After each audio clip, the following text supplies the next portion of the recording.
L'histoire de Jeanne Martin Cissé, appelée dans l'intimité Tanti Jeanne, couvre presque tout le XXe siècle que l'on peut diviser en 3 périodes historiques, durant lesquelles elle traverse différemment 3 combats. Celui de la colonisation, celui de l'indépendance et celui de la Guinée contemporaine. Elle est d'abord attachée à son milieu familial. Et d'ailleurs, lorsque je lui demandais qu'est-ce qu'elle faisait en 2007, elle me dit « J'écris un livre sur mes mémoires ». Et quand je lui ai demandé le titre, elle m'a dit « C'est la fille du Milo ». Le Milo qui est un affluent du Niger et qui traverse Cancan, où elle est née en 1926, le 6 avril. Alors son adolescence à Cancan a marqué son identité, sa double culture et forgé sa personnalité dans un contexte riche de traditions et de valeurs, mais aussi plein de défis auxquels les femmes sont confrontées dans une société en mutation. Elle grandit dans une famille métisse, musulmane, le père est franco-malinké, la mère Soussou de Kindia, et qui ont déjà suivi une éducation au Sénégal, et donc ils sont vraiment instruits et tiennent à ce que leurs enfants suivent leur éducation également à l'école moderne. Donc elle sera l'une des premières femmes guinéennes à bénéficier de cette scolarisation à Cancan jusqu'à l'âge de 14 ans.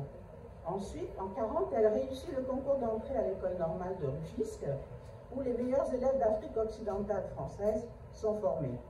Alors pendant ces quelques années, bien sûr, elle reçoit une formation classique en français, mais elle a la chance d'avoir une directrice de l'école qui pousse ces jeunes étudiantes venant de Guinée, de Sénégal, de Mali et d'ailleurs, d'Afrique occidentale, à bien travailler sur leur identité africaine et aussi à travailler sur les conditions des femmes, les droits des femmes, bien qu'elles évoluent dans un contexte à la fois local et colonial. On peut mieux comprendre pourquoi Jeanne Martin Cissé défendra plus tard la cause des femmes africaines. Son diplôme en poche en 1944, elle sera la première institutrice à l'école des filles de Cancan jusqu'en 46-47. Année importante dans sa vie, car elle devient veuve à cette époque-là et elle décide donc d'être affectée à Conakry. Alors, ce serait bien de replacer ces faits dans le contexte colonial d'après-guerre, au moment où la France procède à de profonds changements institutionnels. Sans entrer réellement dans un processus de décolonisation, la seconde Assemblée constituante française finalise en octobre 1946 la constitution de la 4e République et crée un cadre institutionnel, l'Union française, qui regroupe la métropole, les départements et les territoires d'outre-mer. Dans les colonies d'Afrique de l'Ouest, dont la Guinée, naissent des mouvements régionaux panafricains, comme le Rassemblement démocratique africain, la RDA, l'un des mouvements régionaux panafricains qui prend naissance après le congrès de Bamako, pour fédérer les partis politiques locaux sur la base de l'anticolonialisme et de rassembler une plus large union des forces politiques africaines. Alors, Jeanne Martin Cissé, qui justement épouse Ansoumane Touré en 1948, qui est en poste à Dakar, va donc vivre les premières années de son mariage à défendre la cause panafricaine. Et rappelons qu'Ansoumane Touré sera l'un des fondateurs du Parti démocratique de Guinée avec Ahmed Sékou Touré, un syndicaliste à l'époque qui est très engagé justement dans le mouvement anticolonial. Et on peut dire que c'est à ce moment-là que commence son militantisme panafricain. Je passe dessus parce que je pense que c'est très documenté.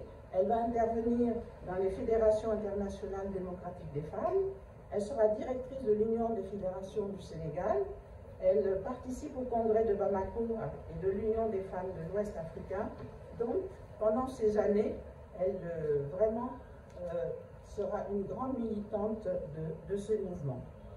Et elle en profite pour justement défendre la cause des femmes et améliorer leurs conditions et surtout leur statut.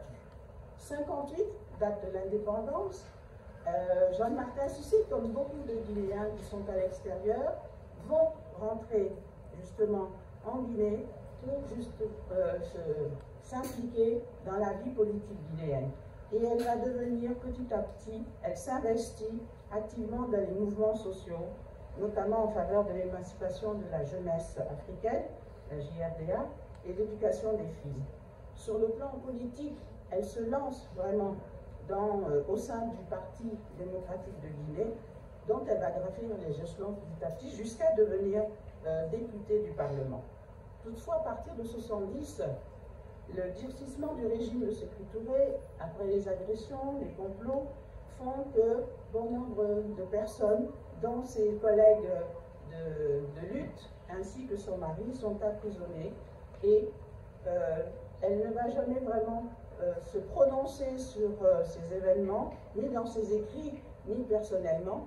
Mais à la question que je lui ai posée, pourquoi avoir continué, sa réponse a été d'une réelle franchise, en mettant en avant sa reconnaissance envers deux hommes, son mari et Ahmed Sékou Touré, qui lui ont fait confiance alors qu'elle avait à peine 20 ans et qui, tout le long de sa carrière, ont été des mentors dans la lutte syndicale et politique.